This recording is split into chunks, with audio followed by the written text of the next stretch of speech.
Perfeito, meus irmãos. Para efeito de gravação, essa é a quarta, se não me engano, é a quarta aula. Sim, deixa eu ver aqui.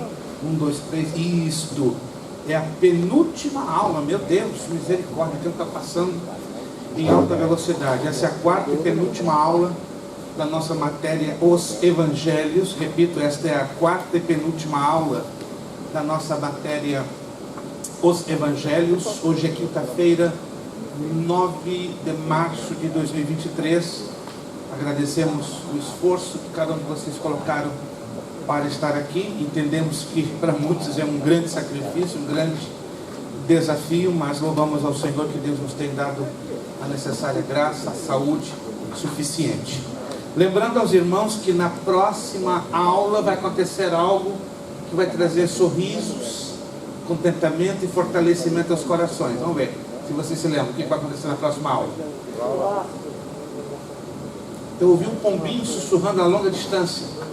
O que vai acontecer na próxima aula, queridos irmãos? Prova. Prova, hein? Encha os lábios. Prova. E não é bicho de 7 cabeças, né? Então teremos a nossa provinha na próxima aula, tá? E eu estou tendencioso, lembra-se que eu estou tendencioso a trabalharmos somente com um quesito. E não vai ser complicado, que vai ser exatamente a última parte que hoje vamos corrigir, né? A coluna A com a coluna B. Então vão ser 25 questões.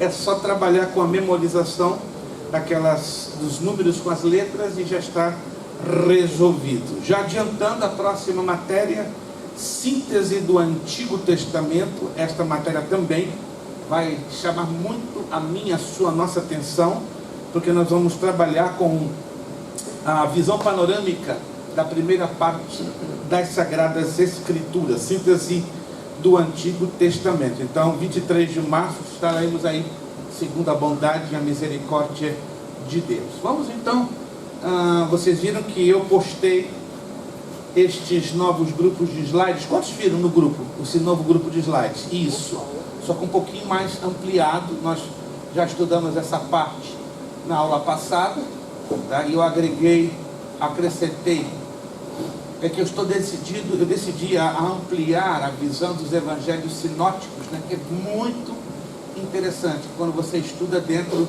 de uma perspectiva. Então nós vamos hoje fazer uma combinação do que está aqui na apostila com essa partezinha que eu decidi agregar. Antes que nós iniciemos, vamos dar uma olhadinha aqui no quadro, que isso aqui é digno de nota. Os 4 evangelhos temos que levar em consideração 3 elementos que muitas das vezes passamos por cima e não damos a devida importância. Dentro do ambiente espiritual, cultural, social e político dos 4 evangelhos, sem dúvida nenhuma, a pessoa de João Batista deixou uma marca muito relevante e importante, uma vez que a razão dos 4 evangelhos, sem dúvida nenhuma, é a obra, o ministério e a vida do Senhor Jesus Cristo. Mas depois de Jesus Cristo, não cabe dúvidas que João Batista foi este personagem que trouxe uma importância e uma grande relevância. Não fazendo parte do conteúdo essencialmente dos 4 evangelhos, senão do Novo Testamento, Ágabo é um profeta que muito nos chama a atenção.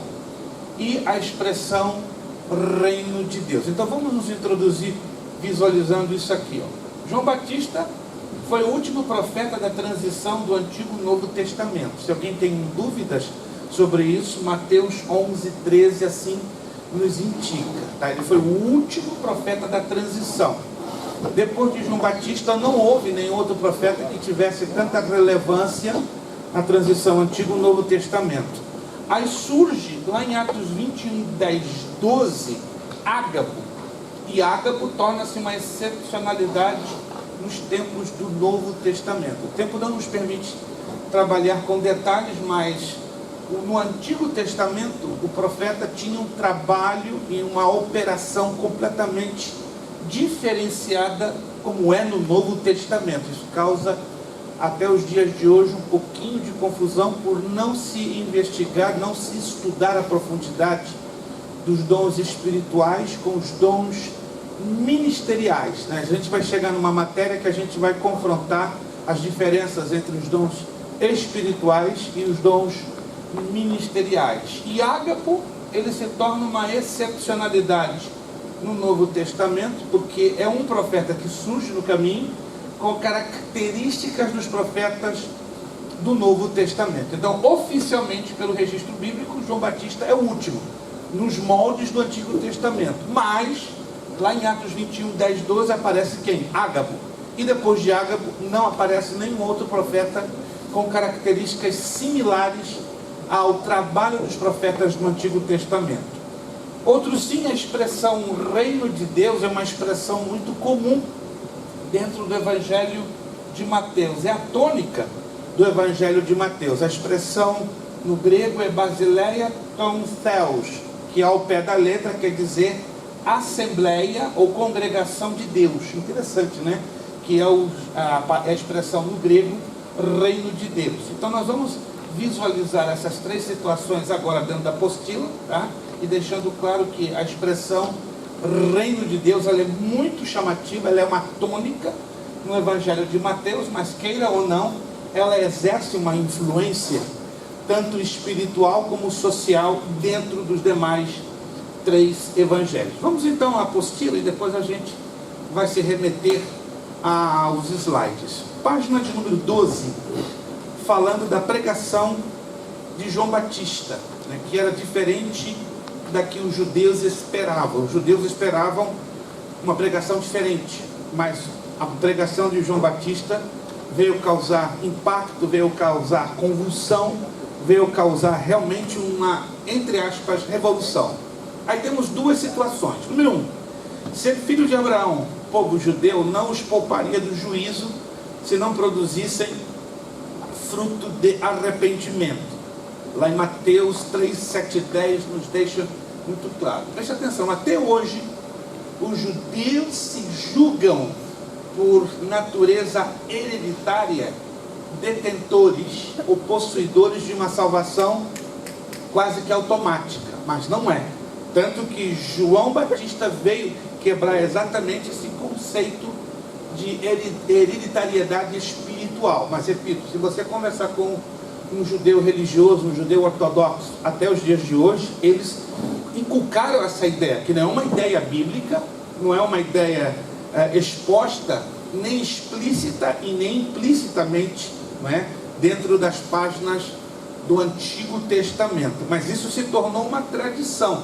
E pior ainda, ela foi desenvolvida pelos fariseus. Já falamos alguma coisa sobre os fariseus, né? Você se lembra que nós falamos já sobre os fariseus? Quem se lembra? Yep. E os fariseus, eles tinham essa característica, né, de adicionar a tradição à lei, fazendo com que em alguns casos a tradição falasse muito mais alto do que a lei mosaica, ou seja, o conteúdo do Antigo Testamento. E aqui João Batista deixa bem claro, não, salvação não é um privilégio hereditário por serem vocês filhos de Abraão. É necessário produzir frutos dignos de arrependimento. Aí vem a segunda situação. Aqueles que os judeus condenavam, os publicanos. Quem eram os publicanos? Cobradores de impostos para os romanos e soldados, que eram opressores. Poderiam ser salvos se houvesse sincero arrependimento. Veja que coisa curiosa.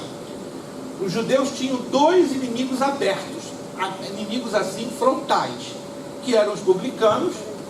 Quem eram os publicanos? Não eram apenas cobradores de impostos para os romanos. Eles eram um pouco mais do que isso. Alguém se lembra? Nós aqui só resumimos, né? Que os publicanos eram cobradores de impostos para os romanos. Mas qual era a razão que os judeus tinham ódio, aversão, bronca dos publicanos? Eu falei já sobre isso. Irmão Rodrigo. O Rodrigo está falando assim. Vamos traduzir isso em palavras. Vamos lá, irmão Rodrigo, eu sei que ele sabe.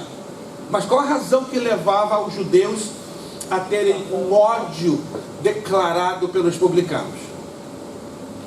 Era contra o Antigo Testamento? Está longe, gente, eu estou ouvindo.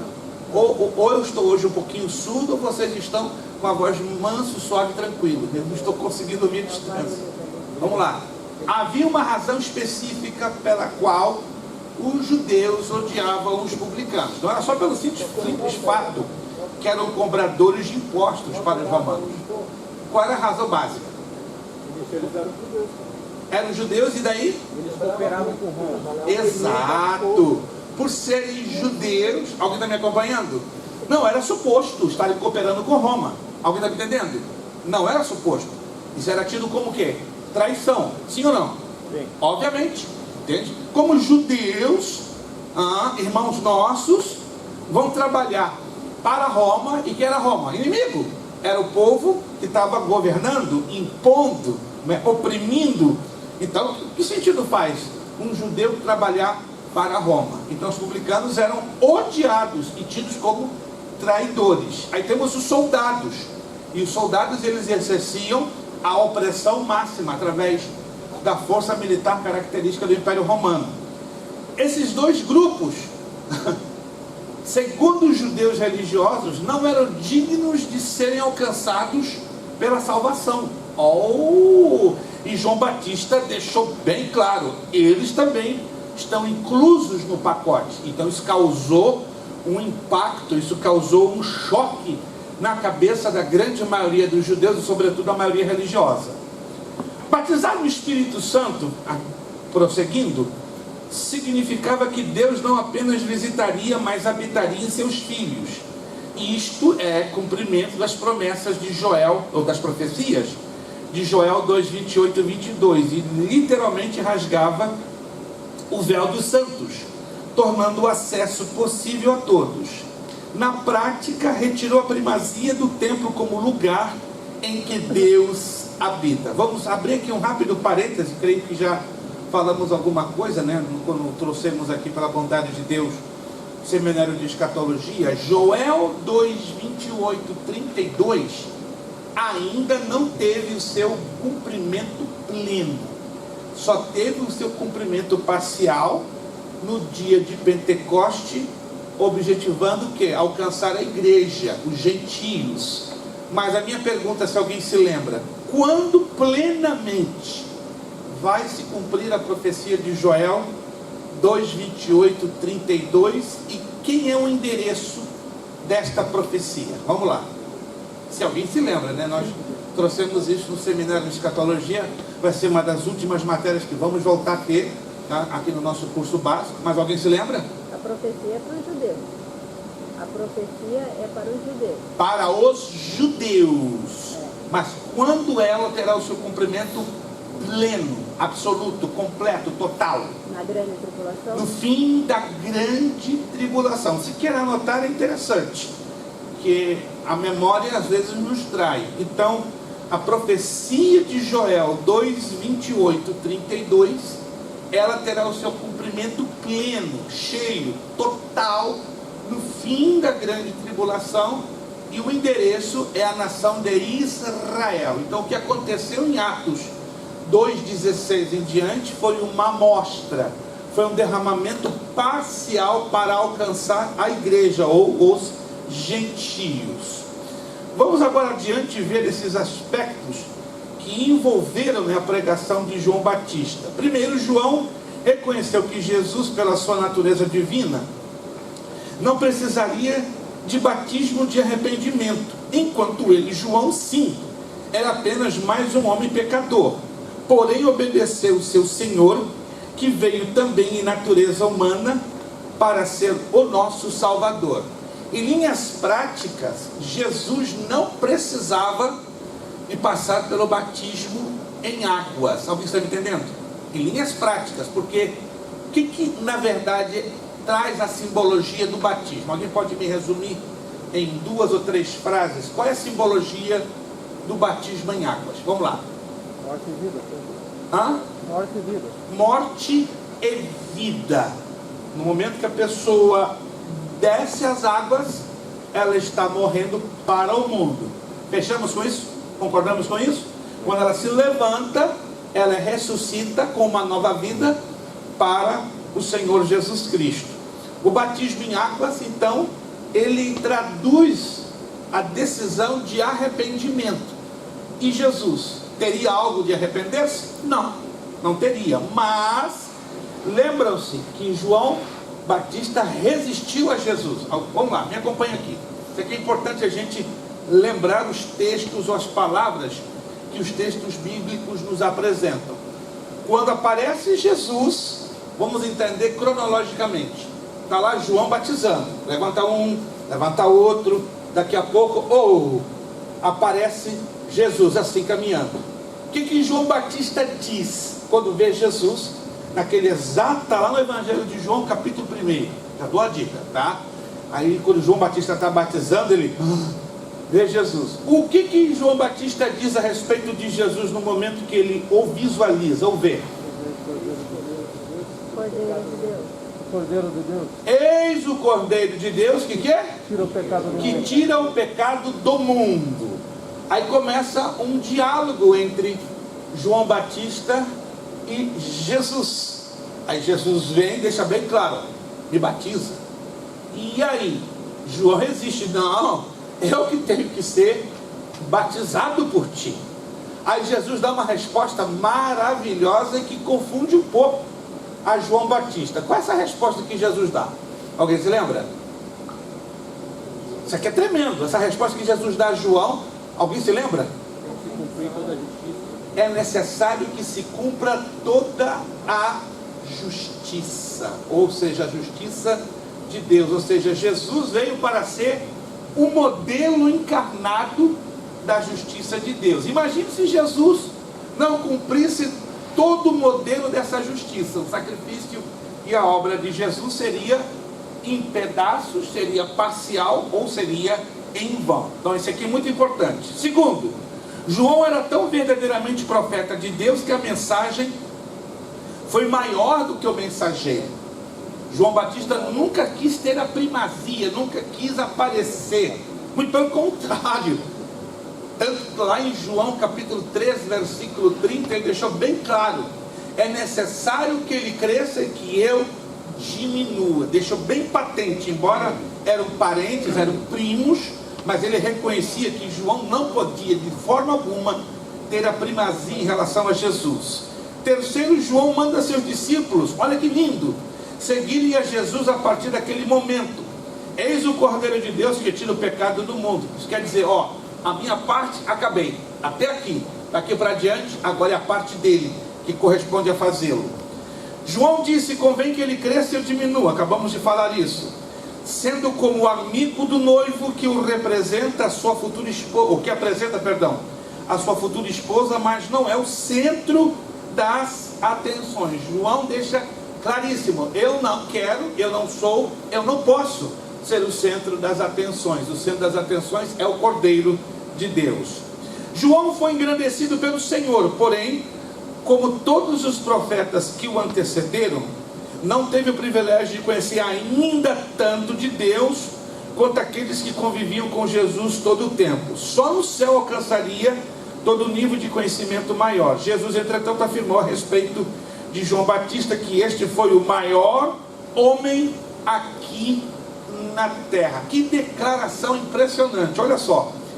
Este é de quem está escrito: eis aí eu envio diante da tua face o meu mensageiro, o qual preparará o teu caminho diante de ti. Em verdade vos digo que entre os nascidos de mulher, ninguém apareceu maior do que João Batista, mas o menor do reino dos céus é maior do que ele. Palavras do Senhor Jesus em Mateus 11, 10, 11. Então, se você quer saber na Bíblia qual foi o maior homem que passou na face da terra, claro, depois do próprio Senhor Jesus Cristo, este foi João Batista. Virando para a página seguinte, 13. O reino de Deus nos três sinóticos, né? Então o objetivo desta aula e da última aula que vem é nós enfatizarmos a importância dos evangelhos sinóticos.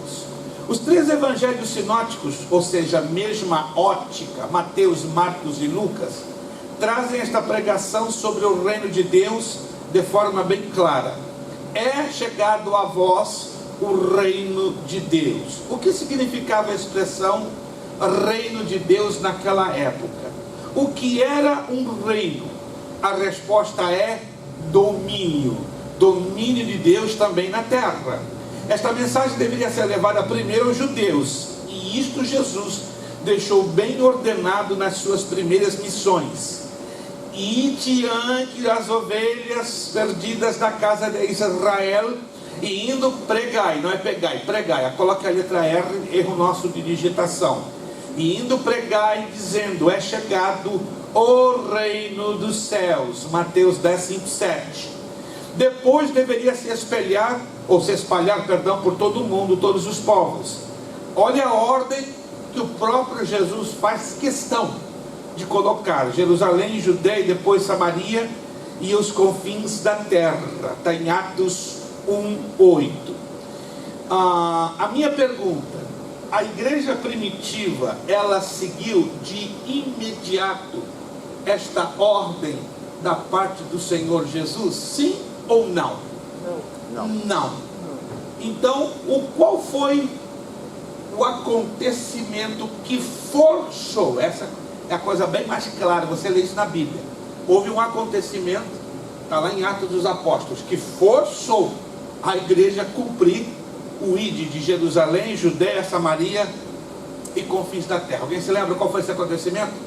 Perseguição. Não, teve um acontecimento até um pouco chocante.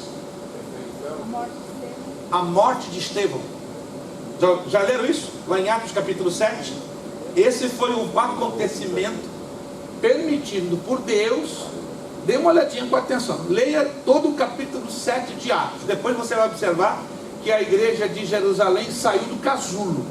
Ela começou a se espalhar.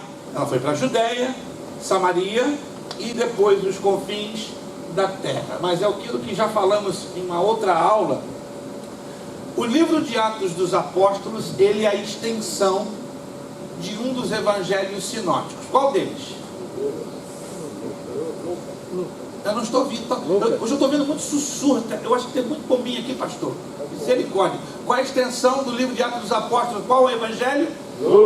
Lucas.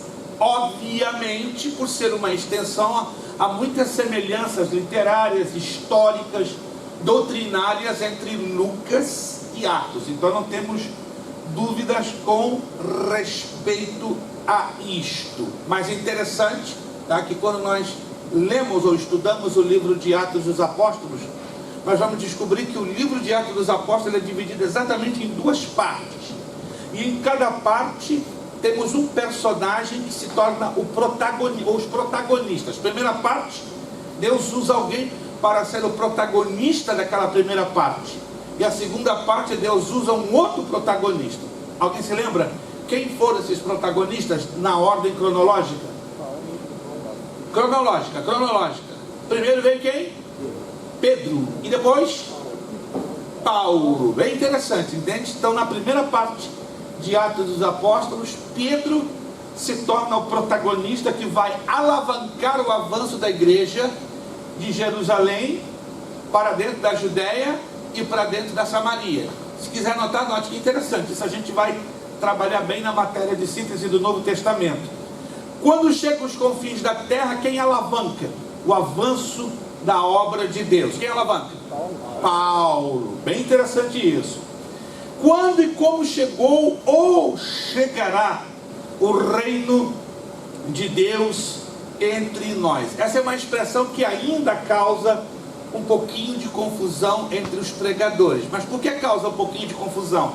Porque não se localiza, ou não costumamos localizar o cumprimento da profecia do reino de Deus no tempo e no espaço. Então vamos agora localizar essa situação. Letra A. O reino de Deus chegou a nós, quando fala nós, fala a igreja, na primeira vinda de Jesus. Mateus 3:2, dizendo: arrependei-vos porque é chegado o reino dos céus. João Batista então anuncia o reino de Deus. Lembra-se que essa expressão ela é muito comum dentro do evangelho de Mateus. O Senhor Jesus Cristo manteve essa pregação, ou seja, ele veio trazer o pontapé inicial da chegada do reino de Deus. Virando a página. Jesus assumiu que era o Messias. Houve um tempo, creio que vocês se lembram, que Jesus advertia, não negava, ele advertia quando fazia os milagres. Ei, não diga a ninguém, de jeito maneira, o que aconteceu aqui e quem foi o responsável. Vou embora, vou em paz. Mas a partir de um momento em diante, Jesus já assume, já fala abertamente que ele era o Messias. Lembram-se do significado da palavra Messias? Vamos lá. Ungido. Qual é a origem idiomática da palavra Messias? Qual o idioma que dá a base da palavra Messias? Hebraico. E qual o correspondente em uma outra língua? Tem uma outra língua que tem também o correspondente de Messias. Qual seria essa língua e qual seria o correspondente? Grego. E qual seria o nome correspondente no grego? Cristo. Anote, não pode esquecer. Se aparecer na prova e se você não se lembrar, vai capotar. Messias hebraico, significando ungido. Está anotando? Se não está anotando, corre para o vídeo. Cristo, correspondente no grego, também significando ungido. Então passou Jesus a dizer-lhes: hoje se cumpriu a escritura que acabais de ouvir. Jesus então ele leu o rolo do profeta Isaías aonde? Em que sinagoga? De qual cidade? Quem se lembra? Está lá em Lucas 4:21. Não abra a Bíblia, o que é fácil. Se eu abro a Bíblia eu vou descobrir rápido. Mas alguém se lembra em qual cidade Jesus abre o rolo do profeta Isaías e lê? Ele se lê dentro de uma sinagoga, mas ele leu dentro de uma cidade que deu dor de cabeça para Jesus. Belém? Nazaré. Alguém se lembra disso ou não? E quando ele acaba de ler o livro, causou uma convulsão, um escândalo, a ponto de terem arrastado Jesus para fora da sinagoga. Alguém se lembra disso? E colocaram à beira de um despenhadeiro, porque o ideal era matá-lo. Alguém se lembra ou não? Só que não conseguiram, porque não era chegada a hora dele ser apedrejado ou morto. Inclusive, quem está assistindo aquela série The Chosen, alguém está assistindo? Lembra que tem uma cena que ele está exatamente na sinagoga, lê esse texto, ele é arrastado, causa um escândalo violento, o tiro da sinagoga, colocam ele na beira do precipício, né, para arrojá-lo, para lançá-lo embora. E aí Jesus deixa bem claro: ainda não é chegada a minha hora. Aí ele passa de fininho no meio de todo mundo e vai embora. Alguém se lembra? Que cena fantástica. E isso aconteceu. Número 3. Disse que o reino já está invisível dentro de nós. Então o reino de Deus, fisicamente falando, ele ainda não está em funcionamento. Porque ele vai estar no governo de 1000 anos de Cristo aqui na terra. Mas Lucas 17, 20 e 21 diz que ele já está invisível dentro de nós. Interrogado pelos fariseus sobre quando viria o reino de Deus, Jesus lhes respondeu: não vem o reino de Deus com visível aparência, nem dirão ei-lo aqui ou lá está, porque o reino de Deus está dentro de vós. Aí, como já falamos, o reino de Deus escatológico, já presente hoje, dentro de mim, dentro de você, dentro da igreja, mas será na aparência, no visível, no físico, no futuro. Enquanto a expectativa do povo de Israel é de que tudo se cumpriria em uma única etapa, os evangelhos nos orientam ao entendimento de que o reino de Deus se manifestaria em 2 etapas. Preste atenção que isso aqui é interessante. Primeiro, a presente. Hoje eu posso dizer que levamos dentro de nós o reino de Deus, mas a parte futura é a que será materializada no plano físico, governamental e político. O reino escatológico das promessas do Velho Testamento, e tão esperado pelos judeus, abrangia 3 aspectos. Agora preste atenção, isso aqui é chamativo. Número 1, a destruição final do diabo e seus anjos. Mateus 25, 41. Então dirá também os que estiverem à sua esquerda: apartai-vos de mim, malditos, para o fogo eterno, preparado para o diabo e seus anjos. Ainda que coloquemos aqui a expressão destruição final, isso aqui é uma expressão alegórica, ela não envolve o sentido literal de destruição. Por quê? É a pergunta que eu faço a vocês, caso alguém se lembra lá do texto de Apocalipse: o diabo será destruído ou não? Vamos lá. Estou puxando um pouquinho na lembrança do seminário de escatologia, porque essa matéria, queira ou não, ela vai ser estudada em 3 módulos no finalzinho do nosso curso básico. Presta atenção na minha pergunta. O diabo, literalmente, ele vai ser destruído, sim ou não? Não. Por quê? O que a Bíblia diz? O que vai acontecer com o diabo? Ele vai ser queimado no lago do fogo. Vai ser lançado. Vamos traduzir numa palavrinha que a Bíblia traz lá em Apocalipse capítulo 20. Ele vai ser... Lançado. Hã? Lançado. Tem uma outra palavra mais forte: atormentado. Apocalipse capítulo 20, vamos lá, para você não se esquecer disso. E acredite, tem pregador que bate na tecla: o diabo vai ser destruído no lago de fogo e de enxofre. Prova isso. O texto não diz isso. Apocalipse capítulo 20. 20, versículo de número 10. Todos já encontraram Apocalipse? Eu vou esperar você abrir Apocalipse capítulo 20, versículo 10. É importante que você tenha isso anotado. Apocalipse 20, 10. Todos encontraram? Todos? Quem encontrou, diga amém. Amém. Quem não encontrou, diga misericórdia. Todos encontraram. Apocalipse capítulo 20, versículo 10. O diabo, o sedutor deles, foi lançado para dentro do lago de fogo e enxofre, onde já se encontram não só a besta, como também o falso profeta. E serão o quê? Atormentados de dia e de noite, pelos séculos dos séculos. Então não será destruído o diabo. Os testemunhos de Jeová afirmam que ele vai ser eliminado, que ele vai ser aniquilado. Eles usam muito a expressão aniquilação. Inclusive na Bíblia deles, a tradução do Novo Mundo, das Escrituras Sagradas, eles usam muito essa expressão aniquilação, ou aniquilamento, ou aniquilar.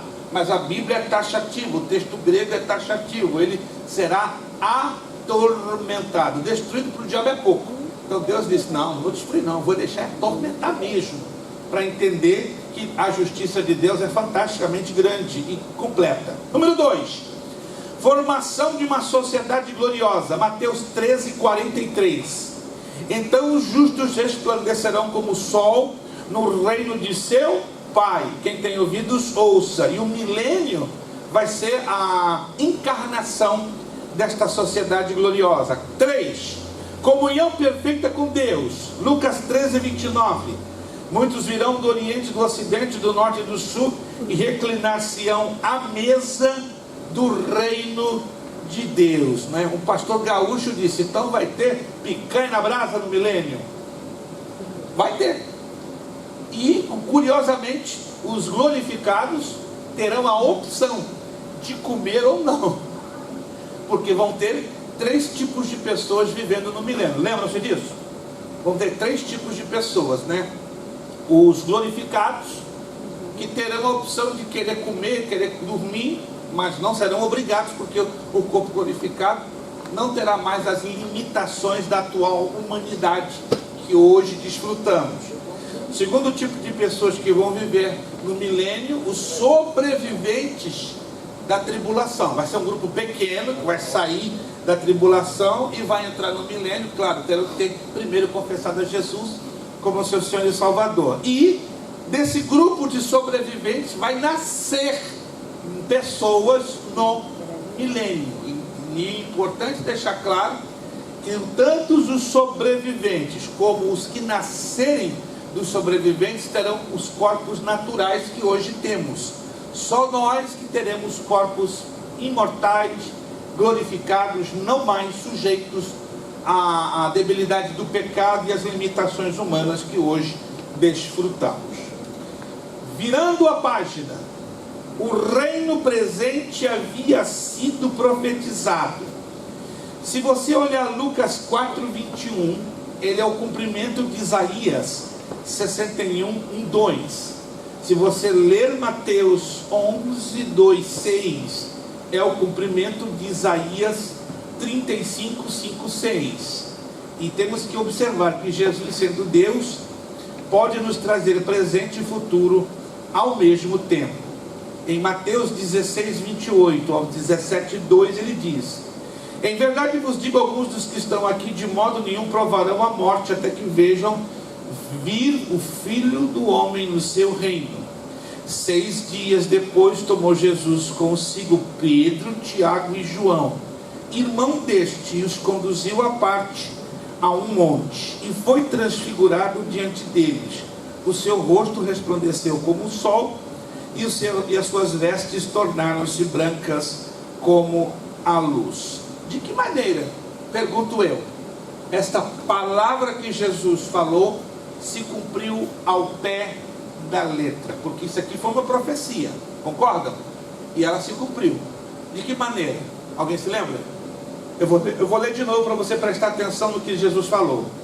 Em verdade vos digo que alguns dos que aqui estão, de modo nenhum provarão a morte, até que vejam vir o Filho do Homem no seu reino. Jesus estava se referindo a quem exatamente, especificamente? Nós temos que ler o texto para detectar para quem Jesus está dirigindo esta palavra. Estão me acompanhando? Então, para quem Jesus está dirigindo esta palavra? Ele está se referindo a quem? O texto diz: Pedro, Tiago e João. Quer anotar? Jesus está se referindo a Pedro, a Tiago e a João. Ele não está se falando a uma multidão. Ele está sendo, mandando o endereço direto. Ele está falando de Pedro, Tiago e João. Aí vai.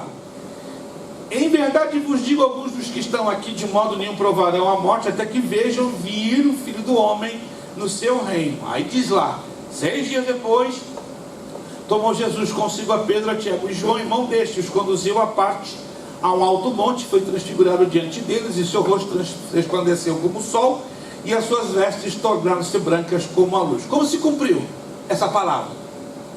Jesus foi claro: dos que estão aqui, tem um que não vai provar a morte, e vai me ver vindo no reino do meu Pai. Quem foi esse? João o evangelista, porque Pedro, segundo a tradição, foi crucificado de cabeça para baixo. Lembra-se disso? A tradição, a Bíblia não fala, mas a tradição nos ensina que Nero o crucificou de cabeça para baixo. Por que de cabeça para baixo? Ele ia ser crucificado. Segundo o historiador romano Suetônio, ele diz bem claro: não, eu não posso ser crucificado dessa forma, porque não sou digno de ser crucificado como foi o meu Senhor. Me coloquem de cabeça para baixo. Alguém sabia disso? Alguém já leu essa narrativa? É interessante. Não está na Bíblia, mas o historiador romano Suetônio assim faz esta declaração. E Tiago? Como é que Tiago morreu? Alguém se lembra? Foi decapitado por Herodes Antipas. Está lá em Atos capítulo 12. E João teve o que? Morte natural. E lá na ilha de Patmos, na caverna de Patmos, está lá até hoje.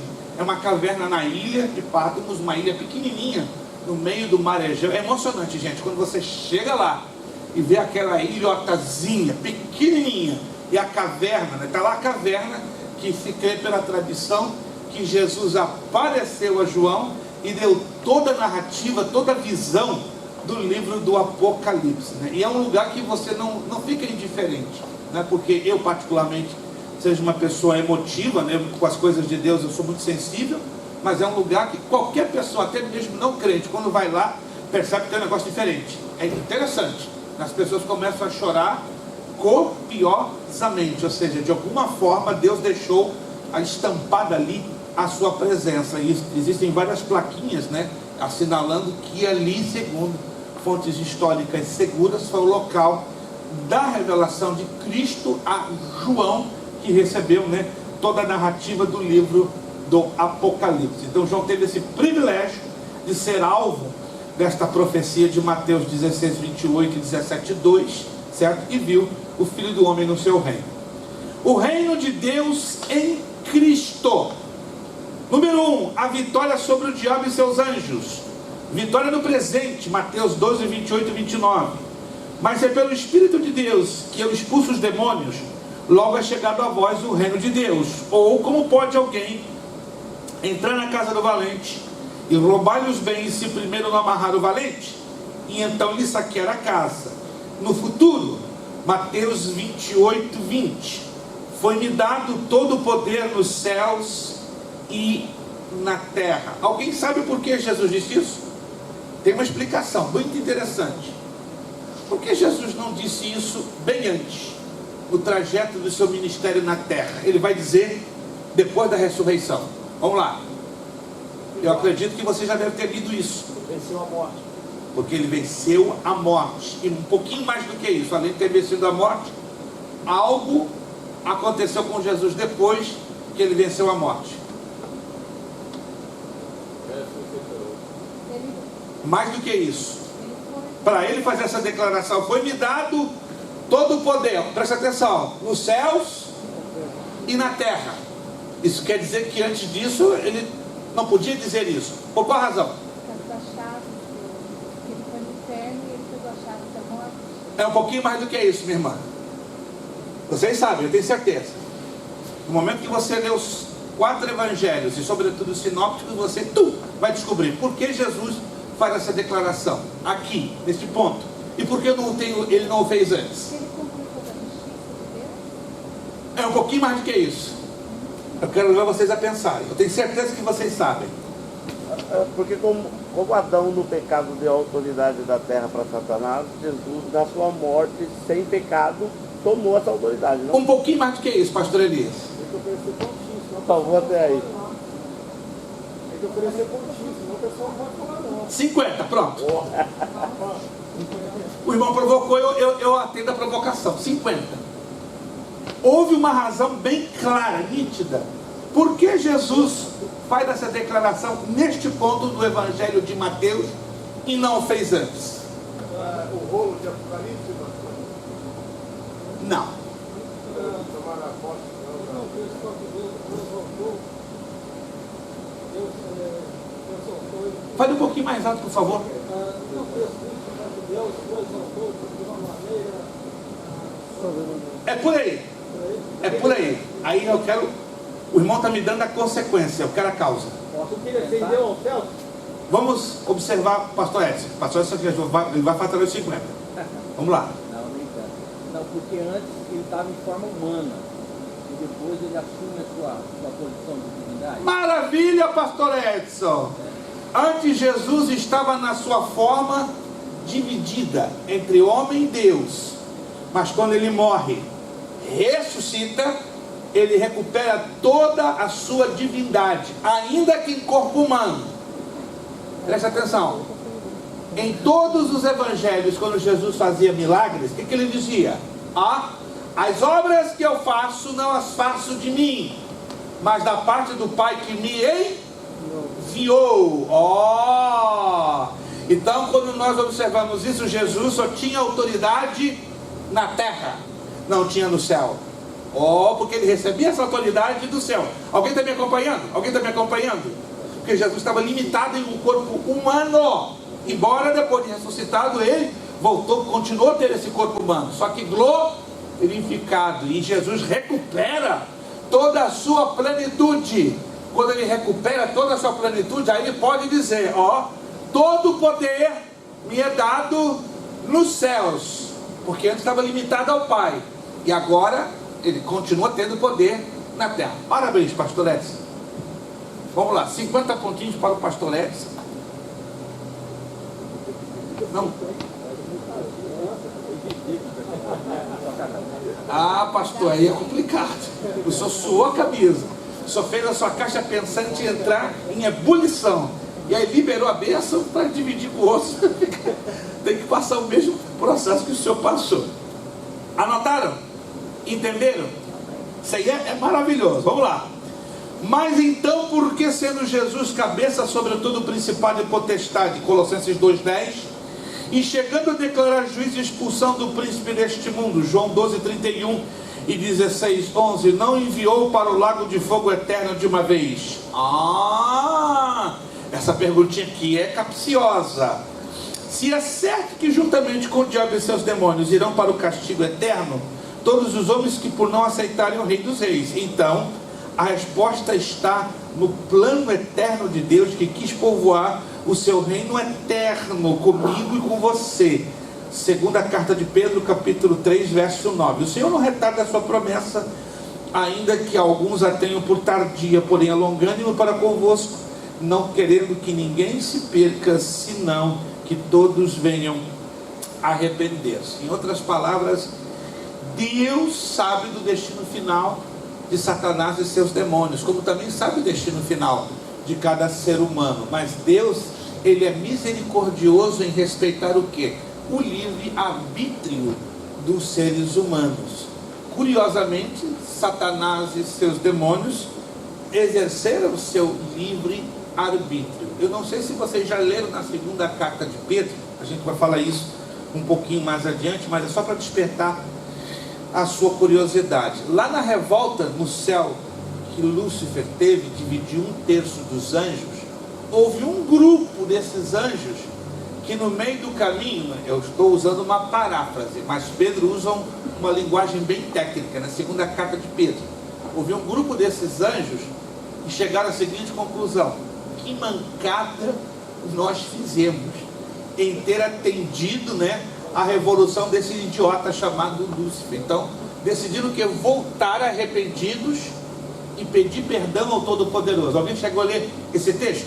Estou parafraseando, mas Pedro coloca uma linguagem bem mais técnica e teológica. Ou seja, houve um grupo desses anjos caídos que se deram conta da mancada que fizeram, e aí decidiram: gente, vamos voltar e pedir perdão ao Todo-Poderoso. Alguém já leu isso? Não. E diz a Escritura que Deus não aceitou o perdão deles, porque eles não cuidaram da sua posição de honra que lhes fora dada. Ninguém nunca leu isso? Só o pastor Jurandir? Ou a pastora ou o pastor? Gente, isso aqui é interessantíssimo. Ou seja, que Deus não, que eles tinham consciência da mancada que fizeram. Dá a entender que Deus lá atrás diz: vocês estão aqui por voluntariedade, vocês estão me servindo baseado na capacidade de livre escolha.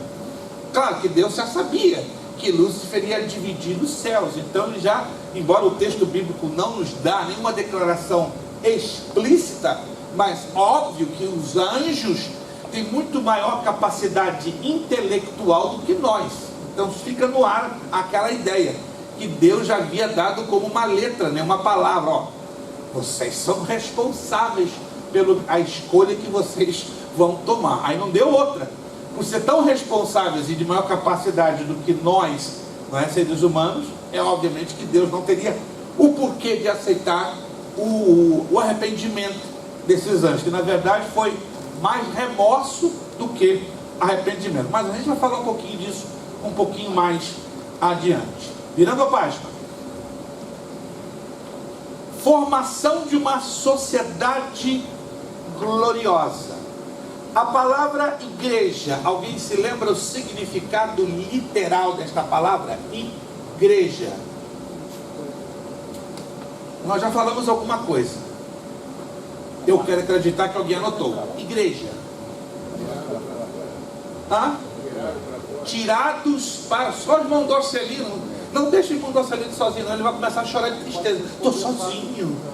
Tirados para fora. Qual a palavra grega para igreja? Eclesia.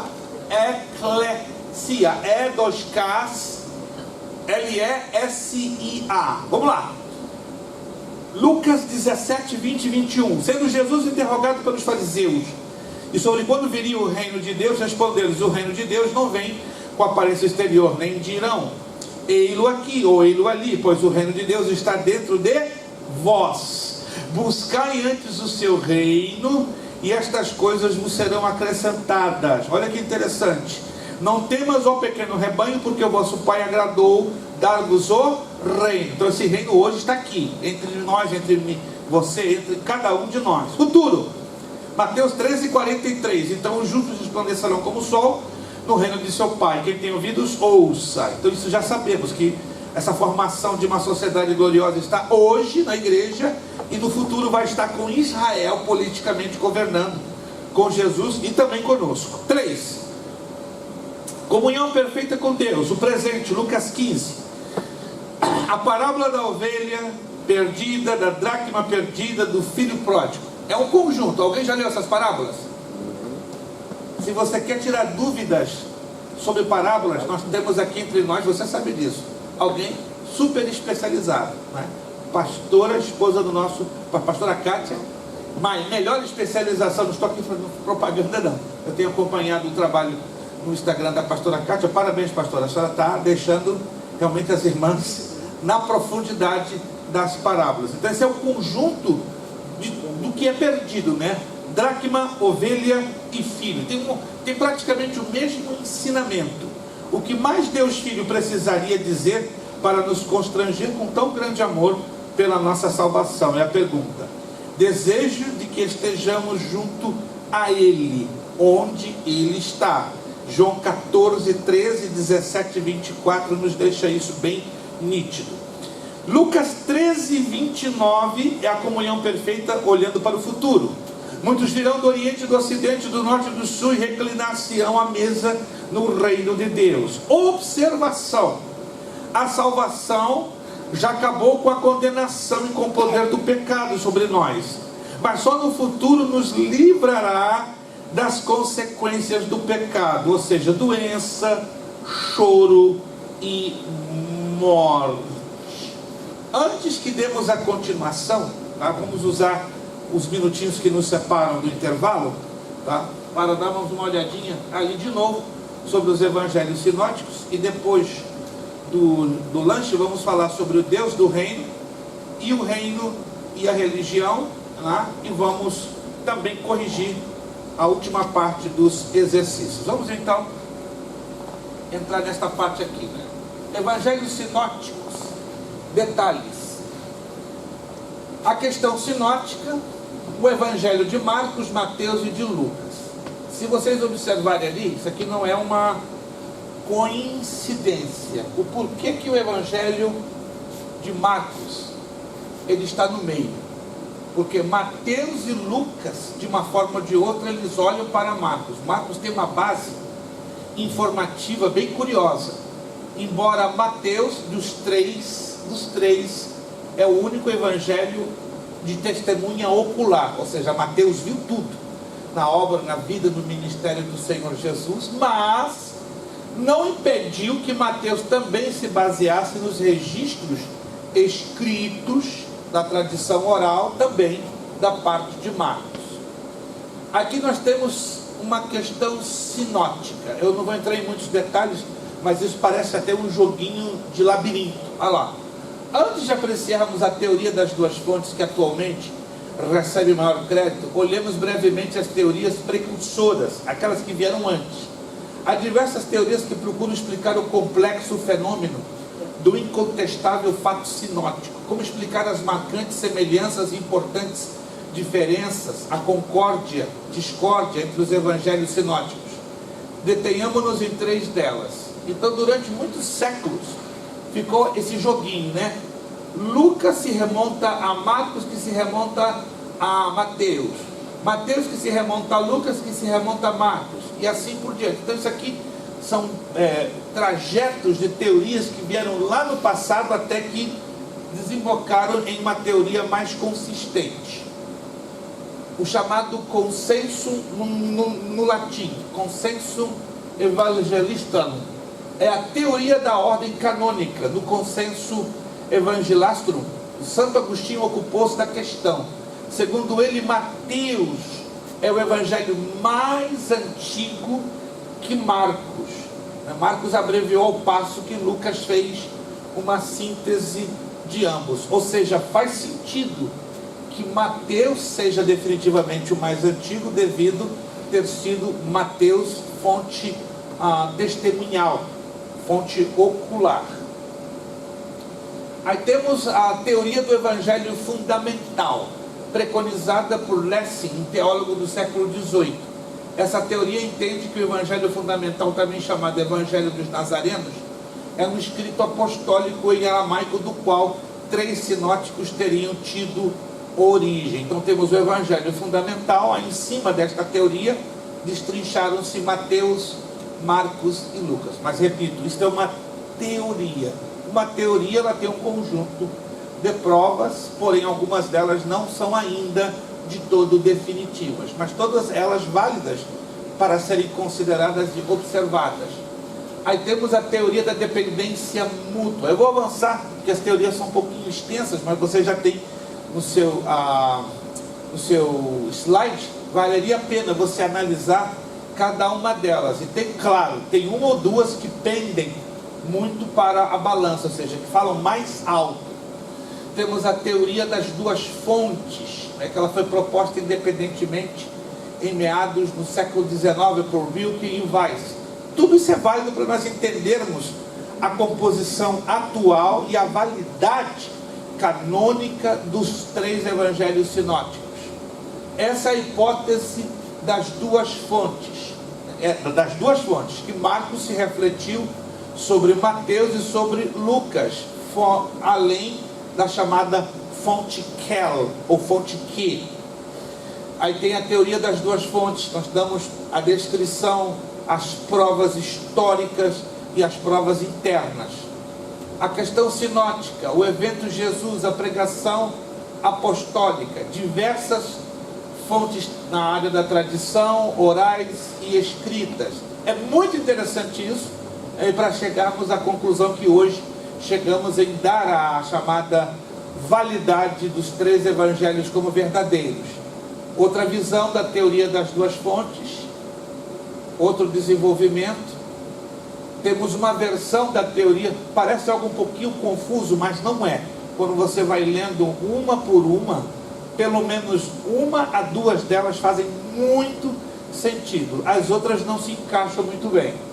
Aí temos a terceira hipótese para o fato sinótico, que houve um evangelho chamado Protomarcos.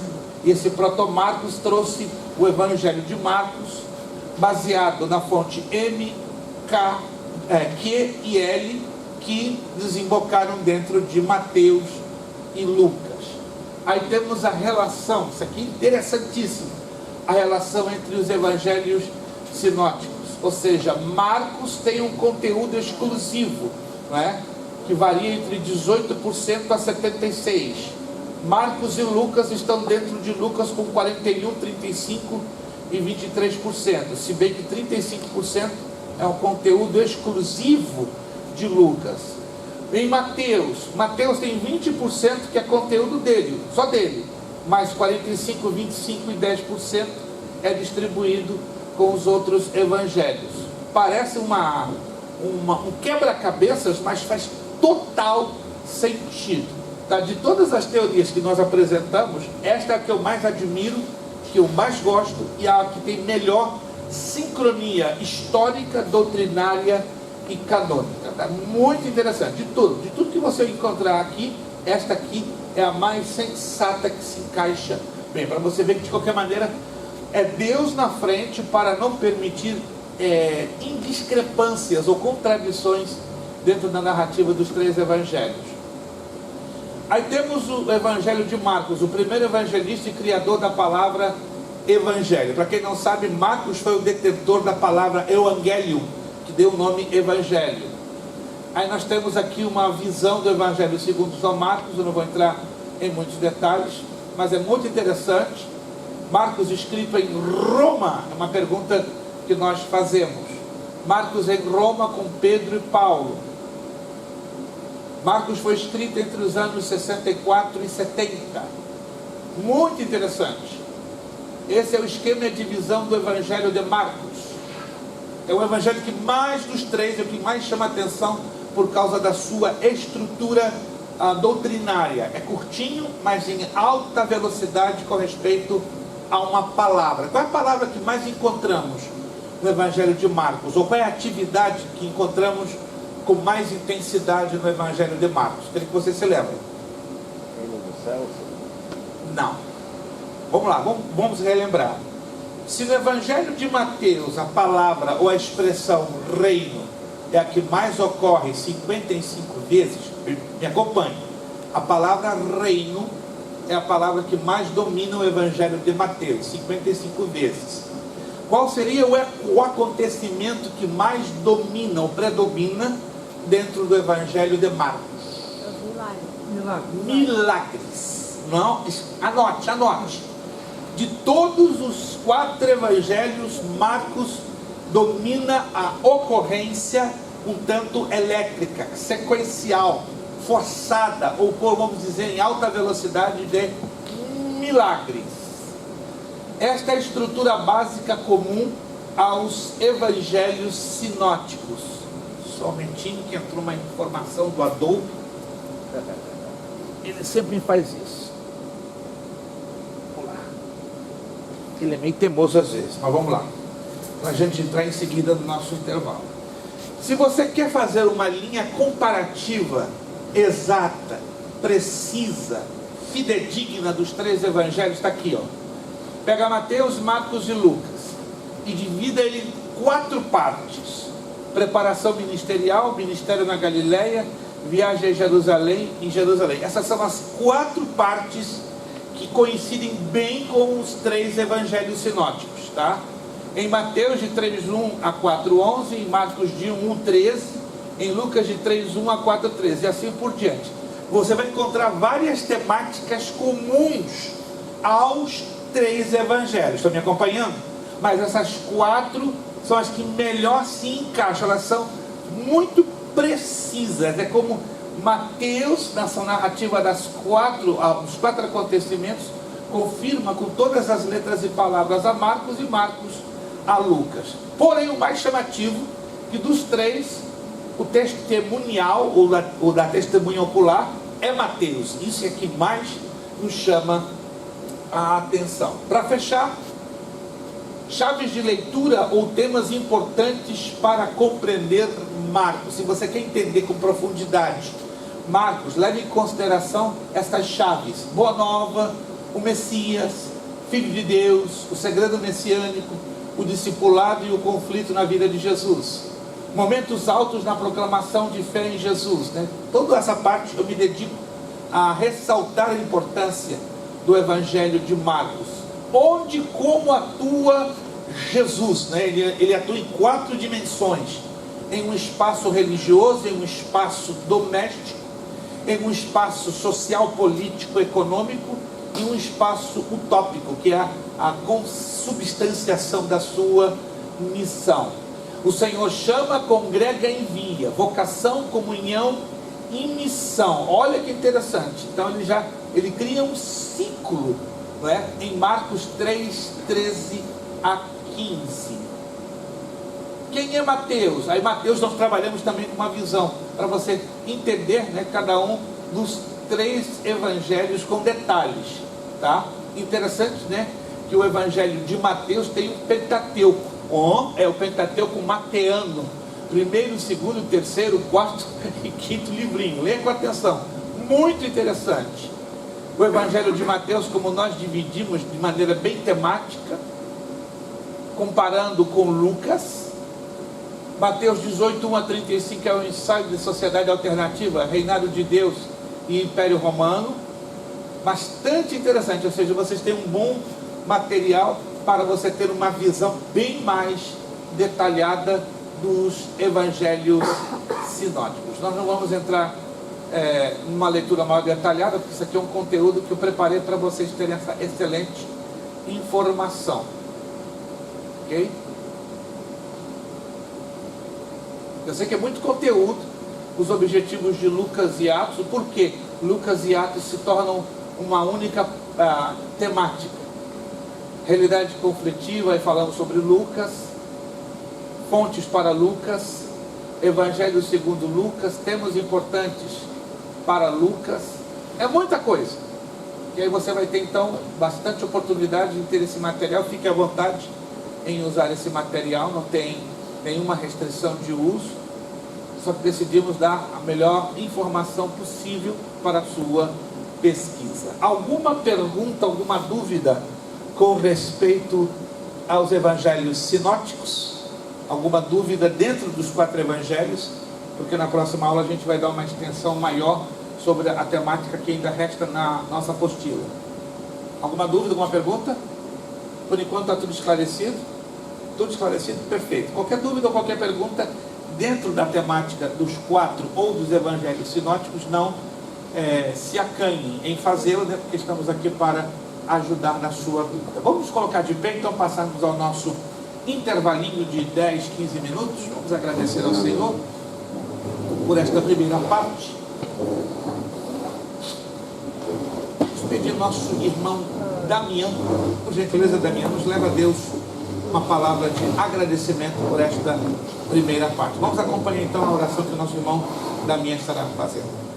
Meu Deus, eu te agradeço, Pai, por essa oportunidade de estarmos aqui a Graças a mais a sua palavra. Obrigado por ter trazido ao nosso pastor, mestre, Senhor, aqui para estar conosco, anunciando esta tão importante tarefa. Pedimos que o Senhor continue falando nos nossos corações, ensino o nosso entendimento, para que possamos, Senhor, em nome de Jesus, desfrutar dessas pérolas que o Senhor tem para nós. Nós te agradecemos por tudo, em nome de Jesus. Amém. Amém. De 10 a 15 minutinhos, fique à vontade.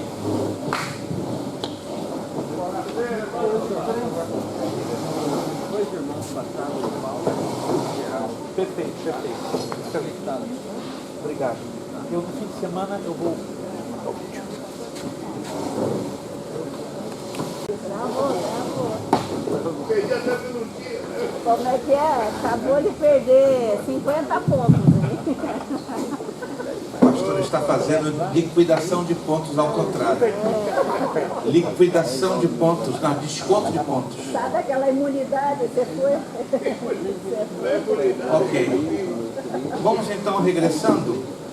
Antes de nós entrarmos na página 17, o Deus do Reino, vamos então corrigir lá nos nossos exercícios, coluna A e coluna B. Para facilitar ao máximo vocês, eu poderia colocar todos os exercícios como temática da prova, mas não vou fazer isso. Vai só apenas ser coluna A com coluna B. Se você estudar coluna A com coluna B, essa vai ser a prova. Alô? Se você estudar coluna A com coluna B, essa vai ser a prova. Tá fácil ou não? Não. Depende, diz a nossa irmã Ibra, depende, realmente. Se você como aluno se dedicar a focalizar coluna A com coluna B, não vai ter mistério, entendeu? Não vai ter mistério, tá bom? Então você se dedica a estudar somente coluna A com coluna B e não vai dar problema. Vamos lá. Eu vou dar as letras e você vai me dar os números, por favor. Vamos lá? Letra A, qual número? 10, perfeito. Letra B, qual número? 16, perfeito. Letra C, qual número? 25. Qualquer erro do número cria um efeito dominó. Aí cria um efeito de sequência de erros para os outros. Então repito: A10, B16, C25. Letra D, 14. 14. Lucas quer dizer o que traz a luz. Letra E, qual o número? 1. Letra F, qual o número? Vou aguardar que vocês se decidam. Não é tão difícil. Letra F, qual o número? Ô papai do céu. Engasgou. O motor parou. Vou animar vocês. A10, B16, C25, D14, E1 e F? 24? Não. F, significando a graça de Deus. Irmãos, nós falamos sobre isso várias vezes. É o mesmo que agraciado. João 19, F19. G, qual o número? 2. A palavra imediatamente ocorre por 40 vezes em Marcos. H, qual o número? H, qual o número? 21.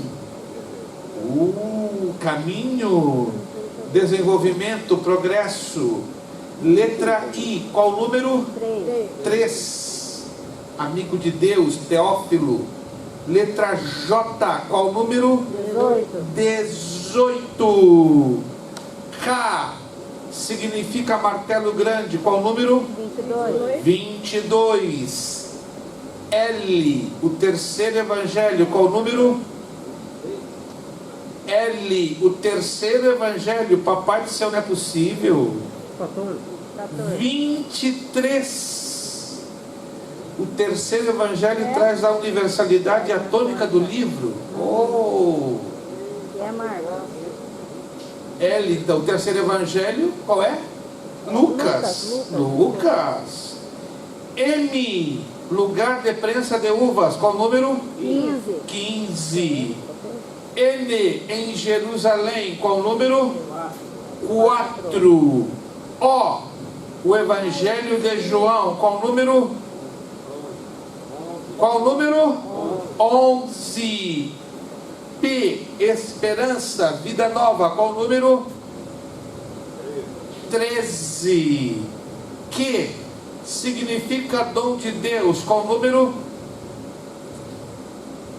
Qual o número, irmãos? Facinho no planeta. 20, Mateus, dom de Deus. R, a esse se você errar eu vou chorar. Lugar da caveira, qual o número? 17. S, o choro de Jesus, qual o número? Ai, não é possível. O choro de Jesus? Ninguém está se lembrando? Somente menciona o terceiro evangelho, Lucas 7. S7. T, os evangelhos sinópticos, qual o número? 5. U, em Nazaré, qual o número? 12. V, lugar do pavimento aberto, 24. Gabata.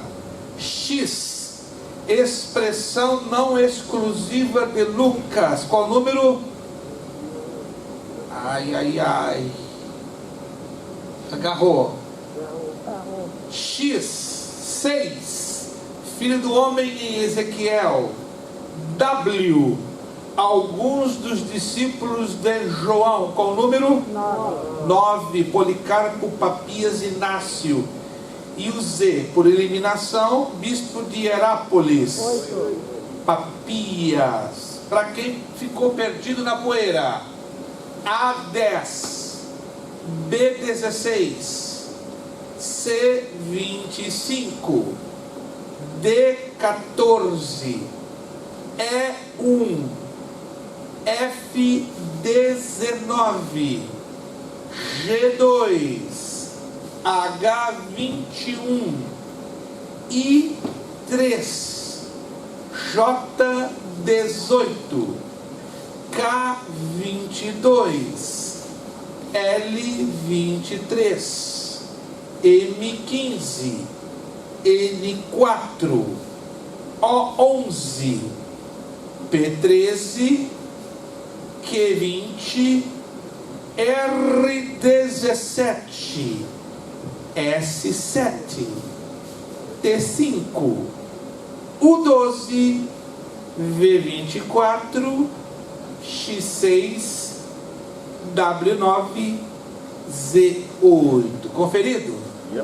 Vou fazer melhor, vou fazer um negócio bacana. Na prova não vai aparecer na ordem que está aí. Vai estar fora da ordem. Pastor, a letra P tem algo errado. Qual? 13 novamente. Só para descontrair, irmão Rodrigo, foi válido. Quase levou 30 pontos, irmão Rodrigo. A próxima leva. Alô, estão entendendo? Vai aparecer na prova, como está aqui? Não. Vai aparecer sim, as questões. Todas as questões vão aparecer, porém fora da ordem numérica. Por isso vocês terão que se dedicar a identificar. Como por exemplo, pode estar em qualquer número, mas não vai ser no número 1. Possui 678 versículos. O que possui 678 versículos? Vamos lá. Marcos. Aí você vai ter que estudar. Se quando aparecer, independente da ordem numérica, possui, aí você vai ter que procurar Marcos.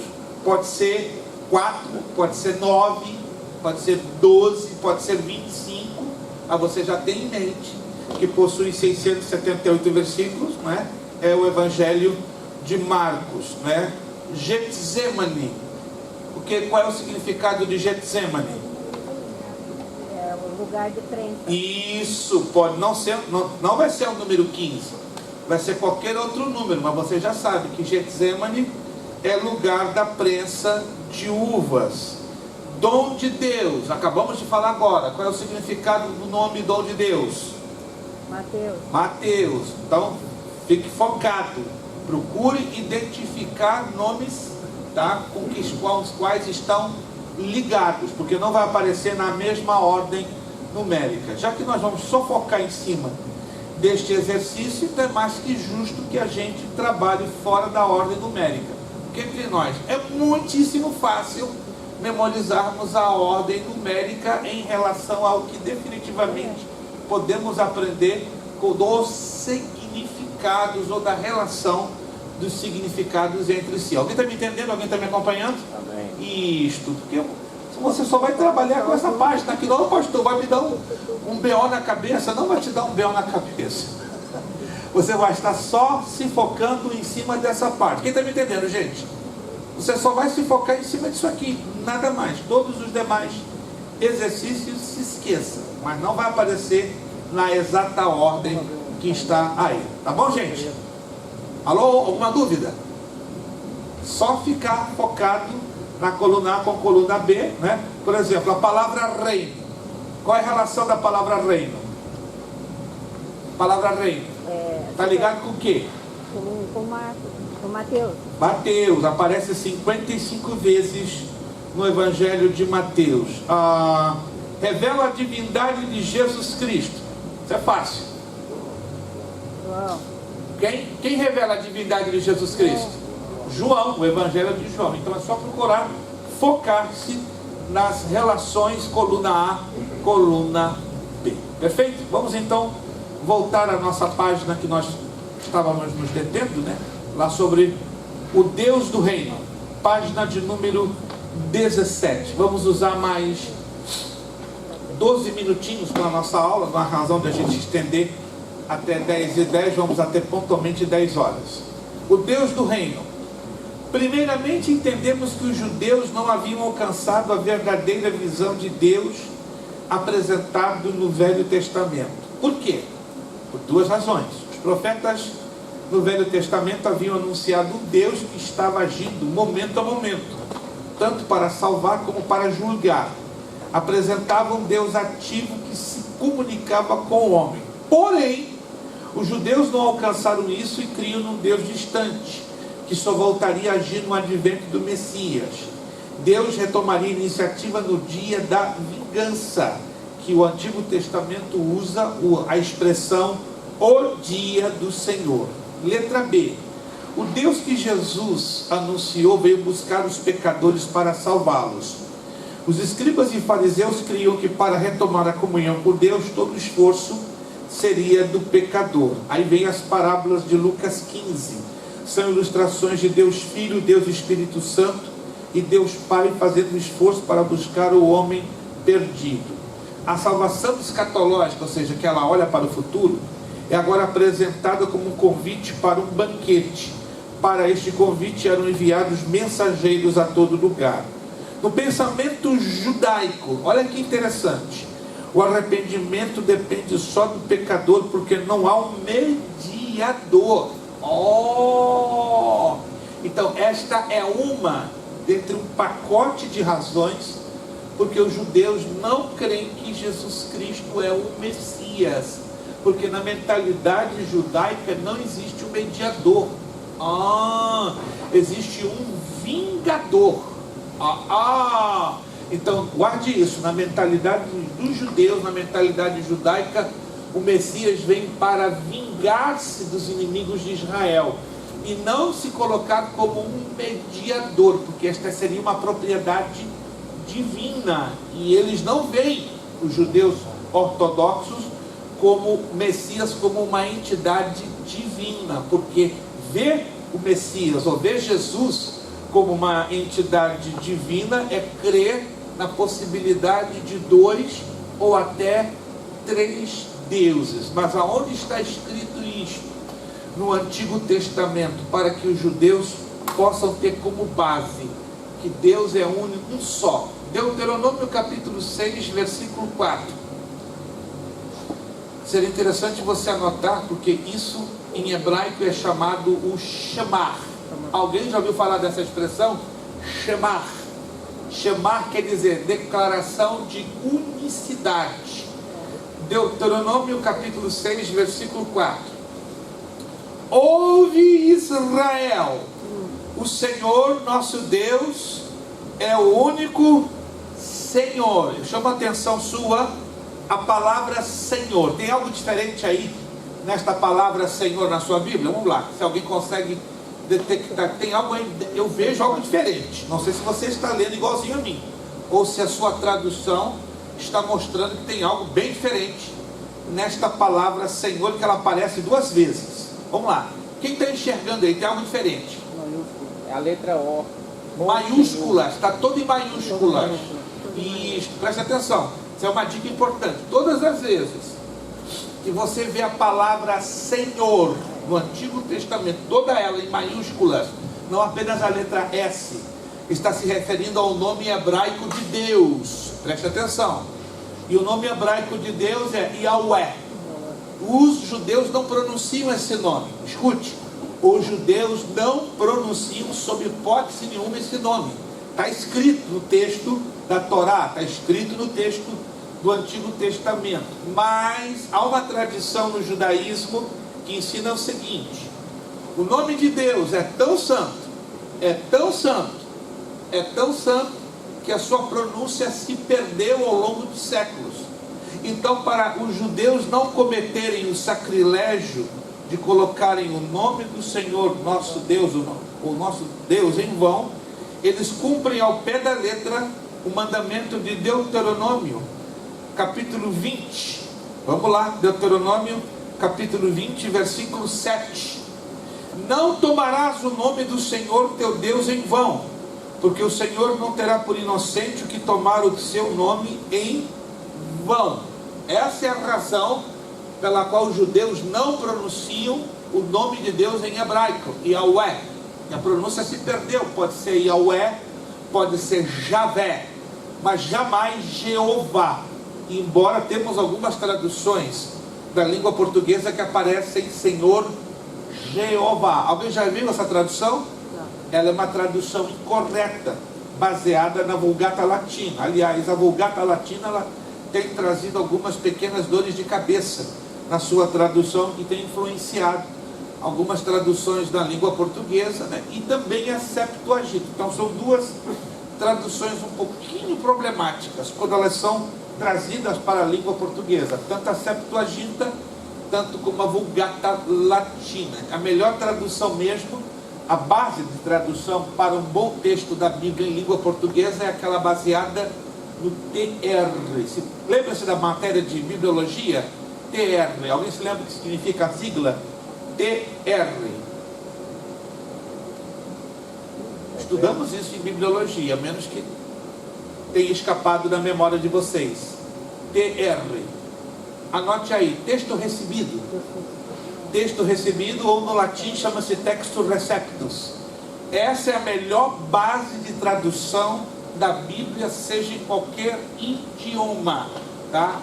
Então as melhores traduções da Bíblia, elas são baseadas no texto receptus, um texto recebido. Por isso que quando você tem em mãos uma tradução da Bíblia em português ou em qualquer outro idioma, que tem a base na Vulgata, onde é Septuaginta, pode acreditar, você vai encontrar erros de copista, e até alguns bastante sérios e polêmicos, tá?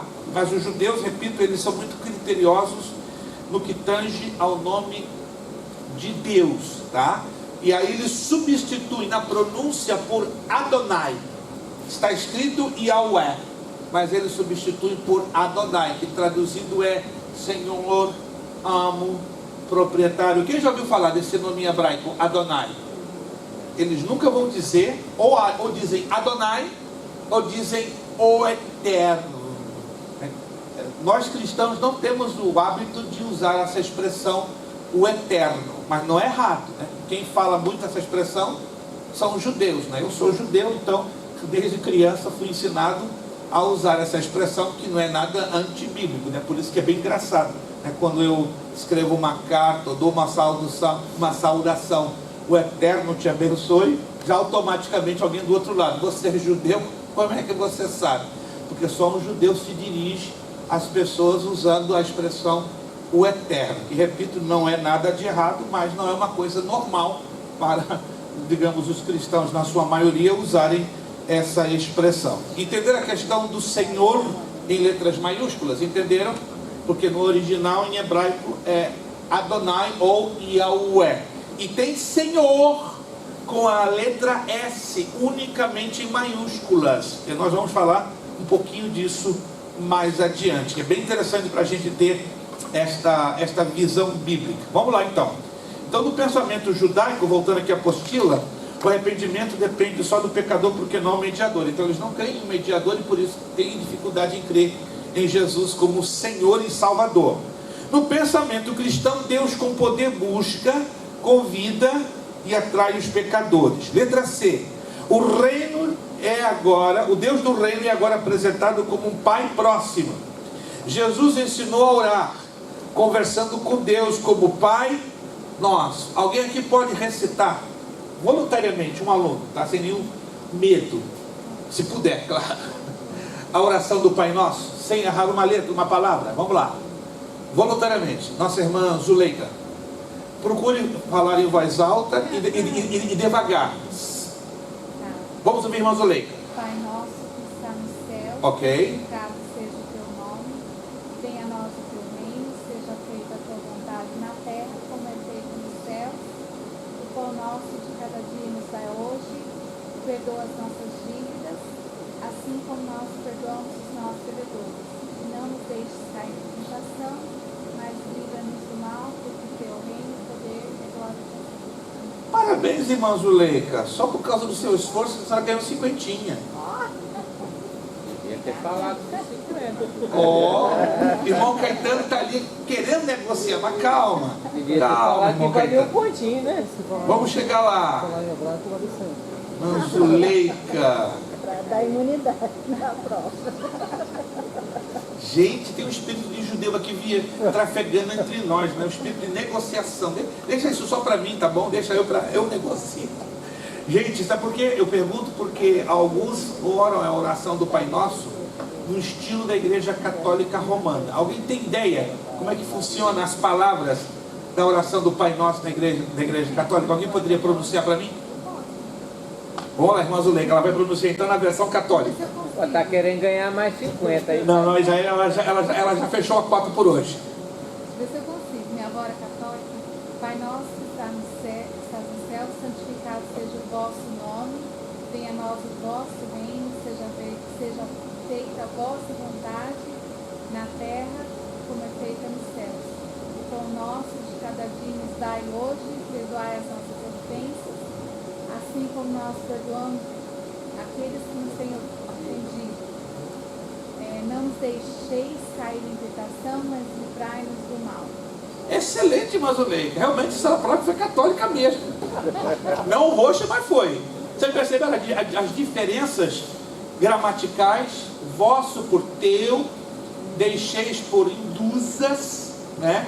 E a oração do Pai Nosso da Igreja Católica é curiosa. No final eles não dizem: porque teu é o reino, o poder e a glória para todos sempre. Amém. Então há certas discrepâncias. Eu não vou falar do porquê dessas discrepâncias, né? Porque ela foi estabelecida exatamente no evento da Contra-Reforma, no Concílio de Trento, em 1546. Ou seja, até antes de 1546, a oração do Pai Nosso é tal qual lemos na Escritura Sagrada. Mas a Igreja Católica Romana, em 1543, levanta o Concílio de Trento, que é chamada a Contra-Reforma. Ou seja, é tudo o contrário que Lutero havia estabelecido e preconizado e normatizado em 1517. Bem interessante isso. Parabéns, irmã Zuleika, né? E aqueles que já tinham sido católicos já puderam se lembrar. Pastor, sim. Queria só que você me tirasse uma dúvida. Sim, por favor. Na época que eu era católico, não existia isso. Há pouco tempo atrás eu conheci uma senhora que ela é católica, mas ela é daquela católica renovada. Carismática. E a católica de antigamente não falava em línguas, e eles têm esse negócio de falar em línguas. Só que eu acho que parece um negócio de copiado, não é alguma coisa como se fosse o Espírito Santo. É ainda um tanto polêmico a base da Igreja Católica Carismática, ou do movimento carismático. Nós ficamos então com duas vertentes, porém não podemos fazer afirmações finais e definitivas. Pode ser, não estou afirmando, definitivamente uma ação do Espírito Santo, porque ele faz o que ele quer, com quem quer e onde quer, entra a soberania de Deus.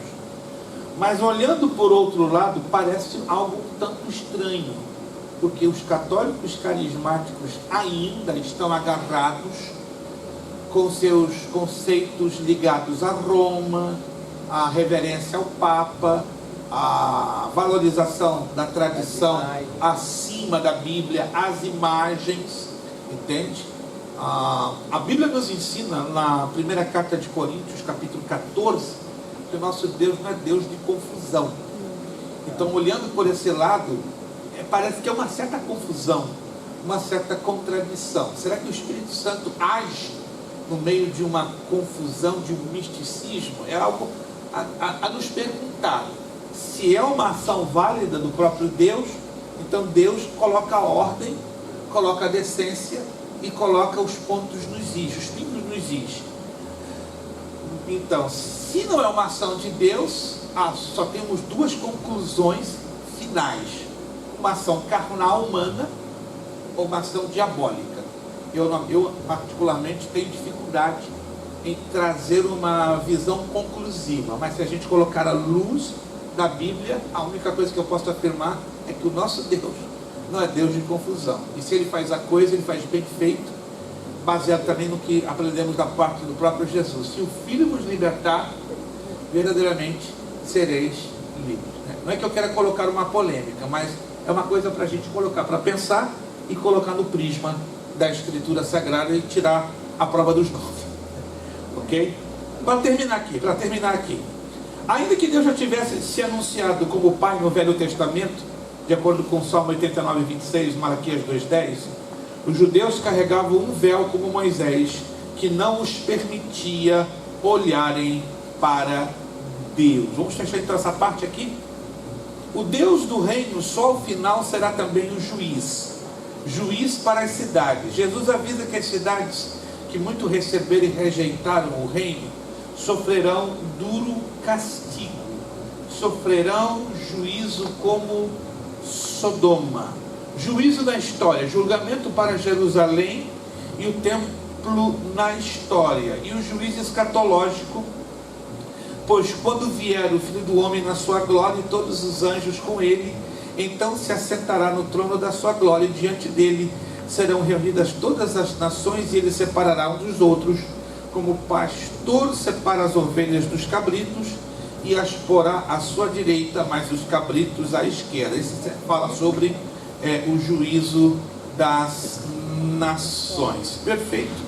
vou fazer aqui uma perguntinha para nós fecharmos, não é? Nós vamos concluir esta matéria na próxima aula, a partir da página de número 19, né? O reino e a religião, tá bom? Então anote aí. Então a partir da próxima aula nós vamos terminar 9h30 e aí passamos a provinha, mas eu quero fechar aqui a aula de hoje querendo dar 75 pontos para o aluno que me disser. Você não pode abrir a sua Bíblia, você tem que puxar lá da caixa da sua memória, né? Quais são as 3 cidades que Jesus, neste texto de Mateus 11 e Lucas 10, fala de um juízo impenitente, mais duro do que ele trouxe para Sodoma? Ele fala de 3 cidades. Ai de ti, cidade tal, ai de ti, cidade tal, ai de ti. Na verdade são 4. Na verdade são 4, não são 3. 75 pontos. Samaria. Não. Betsaida é uma delas. Depois, vamos lá. Deixa só o pastor, por favor. Corazim, Betsaida, Corazim. Jerusalém. Não. Não. Que pena. Tiro e Sidom, pastor Jurandir 75. Oh meu Deus. Que lindo, pastor Jurandir. Parabéns. Tiro, Sidom, Corazim e Betsaida. Pastor, parabéns, parabéns. Tirou lá da caixa pensante, saiu lá do fundo do baú. Gente, vocês sabem, mas eu vejo que a timidez ainda está estrangulando um pouco. Eu acho que vou ter que trabalhar com negociação pesada com vocês, né? A ponto de eu isentar. Se eu chegar aqui, vamos isentar alguns 5 alunos da prova, eu tenho certeza que vai sair mistério lá do fundo do baú do seu coração e da sua mente. Vamos nos colocar de pé e agradecermos a Deus. Gente, vocês sabem do negócio. Tem que puxar lá do fundo do baú. A caixa pensante de vocês é maravilhosa. Uma memória privilegiada. Que eu queria ter 1%. Só 1%. Vamos agradecer ao Senhor, nosso Deus. E deixa eu perguntar a vocês. Deus está falando conosco através da profundidade desta matéria, os evangelhos? Está falando com você? Amém. Sim ou não?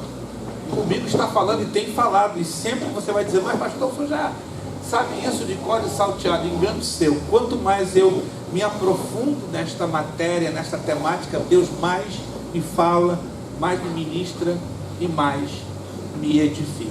Amém? Para quem pegou hoje 75 pontos, que está feliz, vai dormir com uma alegria no coração, o pastor Jurandir, então estará nos despedindo a nossa aula de hoje. Lembrando, repito, próxima aula, nossa provinha, baseada coluna A, coluna B. As numerações vão estar fora de ordem. Fique focado só na coluna A e com a coluna B, que eu tenho certeza que vai sair aqui uma coleção de 100. Bonito, para a glória do Senhor nosso Deus. Muito obrigado a você que se esforçou, batalhou, esteve aqui, tá? E na medida do possível divulguem a nossa nova matéria, síntese do Antigo Testamento, né? Divulguem para novos alunos. Nós estaremos começando no dia 23 de março próximo, para entrar então na nova matéria, 23 de março, né? Vamos estar postando lá no nosso grupo. Se você se sentir na liberdade de convidar irmãos interessados que possam assumir o compromisso, amém, serão bem-vindos os novos alunos. Pastor Jurandir, nos despedindo com uma palavra de oração. Pai amado, muito obrigado, Senhor, pela tua bondade, pela tua graça, Senhor, que insiste na nossa vida, que não nos deixa, Senhor, tombar para o mal. Nós estamos satisfeitos com a obra do teu Espírito na nossa vida, pelas palavras, Senhor, que nos tem traduzido, por aquilo que o Senhor tem feito na nossa vida, Senhor, através do pastor Luiz. Seja a tua boa palavra, Senhor, nosso guia, nosso orientador, e que tudo isso nós estamos vendo, aprendendo, seja, Senhor, para um reforço da nossa fé.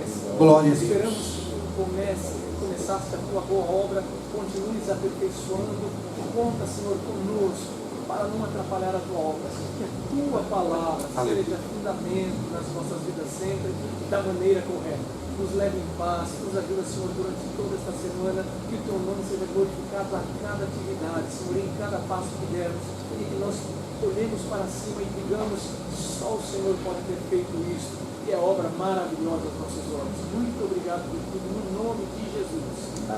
Amém. Também agradecemos a todos vocês, alunos, que estão com a sua pontualidade, contribuindo para as suas mensalidades. Deus possa abençoar e recompensar vocês poderosamente. Muito obrigado. Deem as mãos e vamos fechar com o nosso lema.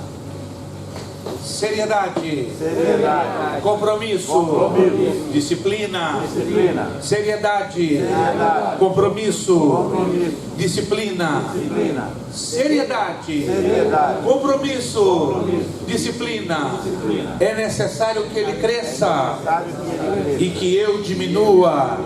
É necessário que ele cresça e que eu diminua. É necessário que ele cresça e que eu diminua. E a Deus damos o quê? A honra, a glória e o poder. Fim das nossas transmissões. Quarta aula, Evangelhos, quinta-feira, 9 de março. Deus os abençoe. Até a próxima, dia 16, se Deus assim nos permitir.